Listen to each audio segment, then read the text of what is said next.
The age of Aquarius is not in yet. The age of Aquarius is not in season as of yet. 2012 will not be the end of the world, but not only that, 2012 is not going to mark the beginning of the age of Aquarius. Now, I know many people out there are hearing a lot of information about 2012, hearing a lot of information about the end of the world, and they think that December the 21st is going to mark the end of the age of Pisces and the beginning of the age of Aquarius. And this is not the case. The age of Aquarius is the end of the Mayan calendar, indeed. It is the end of the Mayan calendar, which is the Mayan long count calendar, which began on August the 9th, 3100 some odd BC, and it's ending in 2012. It's a 5,000 year long calendar that ends on December the 21st, 2012. And this calendar actually marks the alignment with the Earth and the Sun with the galactic center, and it marks the Earth, the Sun, and our solar system. It marks us being as close as that we will come for the next 5,000 years with the galactic center. Many of us do not know this, but the Sun revolves around, the Sun itself revolves around another sun, a greater sun. So our solar system, not only are we revolving around the Sun, but our sun is revolving around a greater sun. And we reach the galactic center every 5,000 some odd years or whatnot. And this is the time that we reach the galactic center. Now in that, there is a lot of energy that will be transmitted through the sun, and then the sun is going to transmit that energy to us. And this is what most people are panicking from, because we're going through a shift. But it's more of a shift of consciousness.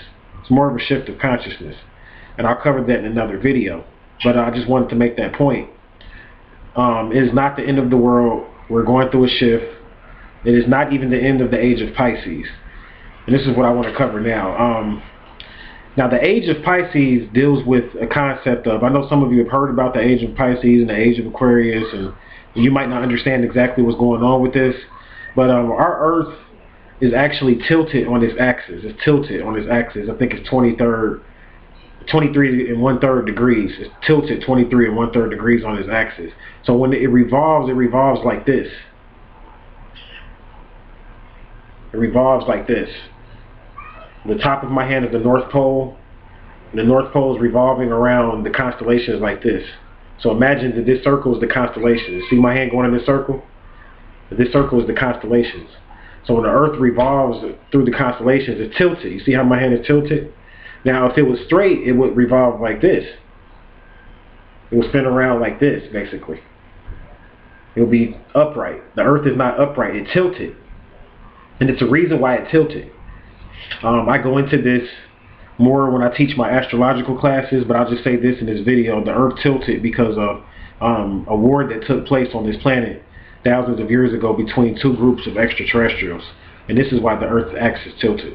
It's because of a war that took place on this planet. I'm not going to go too much into that because I'm not trying to get too extraterrestrial-y or Star Trek-y and things of that nature, but do got to teach the truth and put the information out there.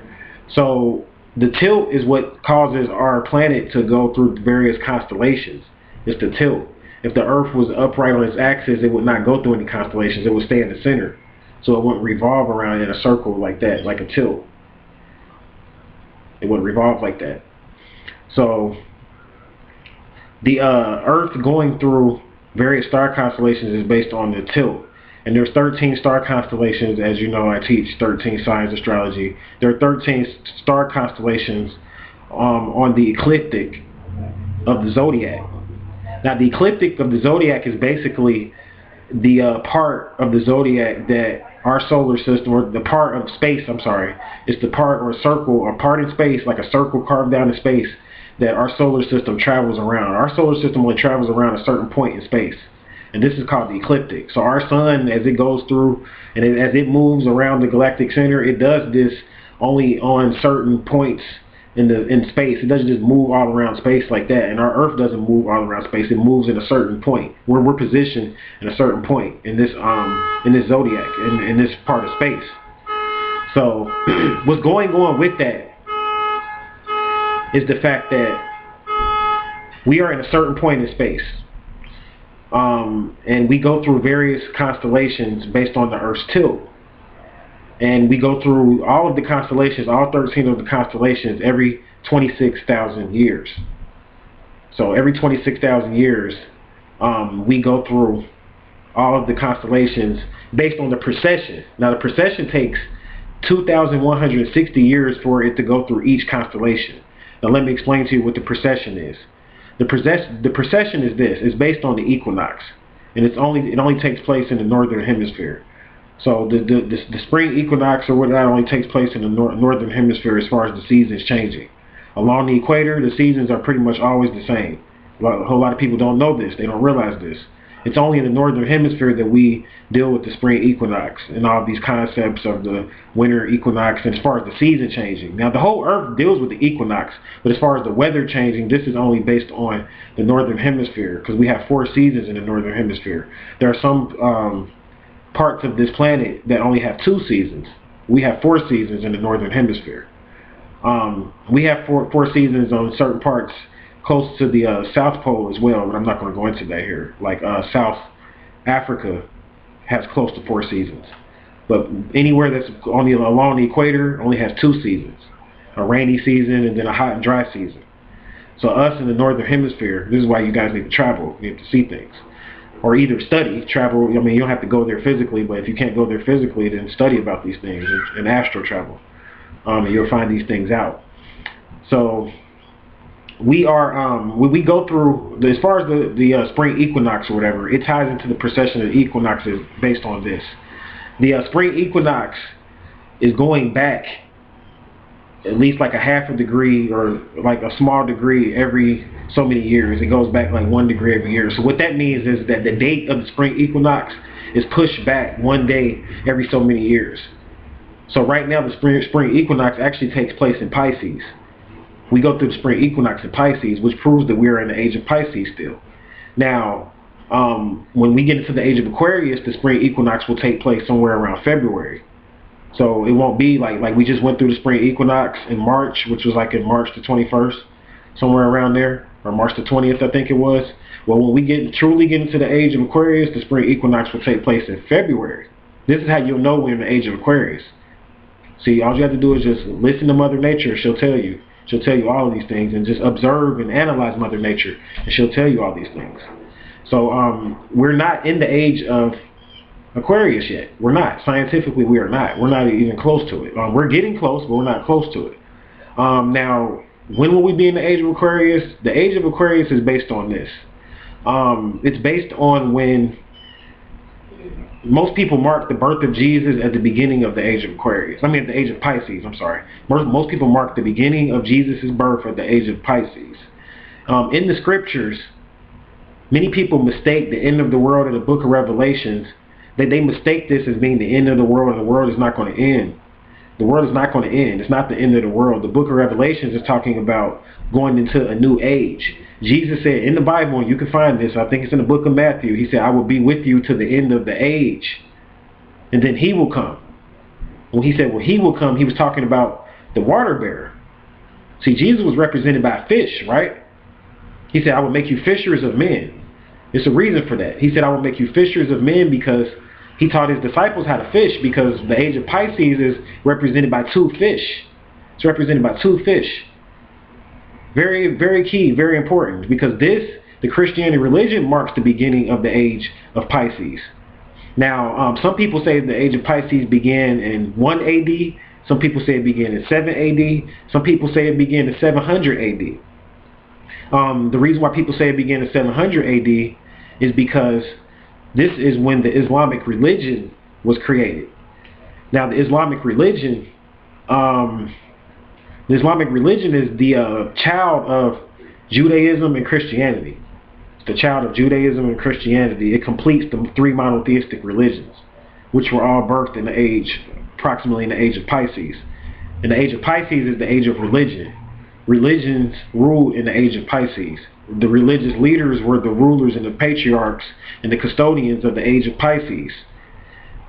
Now, when we go into the age of Aquarius, the scientists will begin to rule, which you already see happening now. There will be certain people sent that will begin to teach on science and will begin to guide people out of religion, because the world stage is based on the age that we are in according to the equinoxes. This is what the world stage is based on. What I mean by that is that the way the world works and the way the world is governed is based on what age we are in astrologically. This is how the world works. So the elite and those world rulers, they basically rule you predicated upon what age we are in. So in the age of Pisces, your religious leaders were the rulers. This is what the Crusades took place in the age of Pisces. All of this stuff didn't happen by coincidence. The reason why the Crusades took place in the age of Pisces is because the religious leaders were the rulers at the time. The Pope got his rulership in the age of Pisces. You see, in the Islamic world, they have the Mujaddid, the reformer. They have the Mahdi, the self-guided one. In the Jewish faith, they have rabbis. These were all of your rulers in the age of Pisces. So the age of Pisces deals with religion. The key words of Pisces is I believe. The key words of Aquarius is I know. See, Aquarius is about knowledge. It's about science. It's about science. The mysteries of this planet will be revealed in the age of Aquarius. We're getting close to revealing the mysteries now. And what I mean by the mysteries is my story. See, my story is where they get the term mystery from. And my story, which is your story too, but what I mean by my story is your true story, where you came from, cannot be revealed until they understand and understand these ancient structures that we have on our planet, like the pyramids and the mounds and just different things, the lost civilizations. Until they crack the code and understand this fully, then we will be in the age of Aquarius. And the scientists are going to have to be the ones to unearth and crack the code of these things. And the reason for that is because when these structures were built, we were in a scientific age. We were in the age of a creative scientific age, which is the age of Leo. You see, the pyramids in the ancient Egyptian heyday was in the time of Leo. The pyramids were built in the time of Leo. They were built in the time of Leo. So, and the reading, I can prove this to you easily. I mean, you can go look and you see the Sphinx, the lion's head. The Sphinx represents the age of Leo, the lion. Leo is the lion.